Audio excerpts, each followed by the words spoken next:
Kupwad police ठाण्याच्या हद्दीतील अहिल्यानगर परिसरात आज भर दुपारी सिने स्टाईल खुनाची घटना घडली।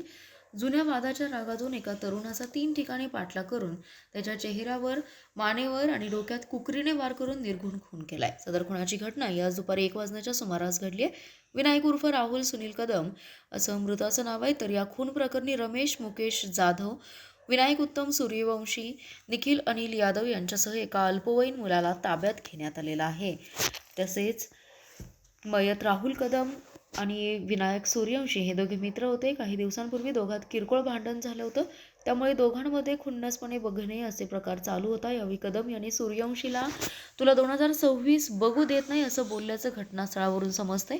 या झालेल्या पूर्वीच्या वादावादीचा राग मनात धरून अहिल्यानगर येथील संजय इंडस्ट्रीज परिसरात एका पिठाच्या गिरणीसमोर विनायक सूर्यवंशी आणि त्याच्या साथीदारांनी राहुल याला अडवून तोंडावर, डोक्यात, गळ्यावर आणि पोटावर धारदार हत्याराने आणि कुकरीसारख्या चाकूने वर्मी घाव घातले। तो रक्ताने माखलेला गंभीर अवस्थेत जीव वाचवण्यासाठी एका घराच्या दिशेने पळाला।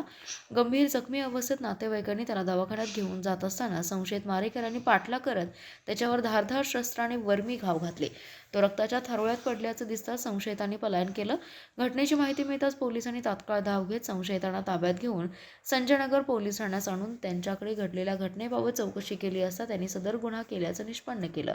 घटनास्थळी अपर पोलीस अधीक्षक कल्पना बारवकर, उपविभागीय अधिकारी प्रनिल गिल्डा, स्थानिक गुन्ह्याचे संजीव कुमार झाडे, विश्रामबागचे सुधीर भालेराव, सांगली ग्रामीणचे भैरवनाथ तळेकर आदींनी धाव घेतली।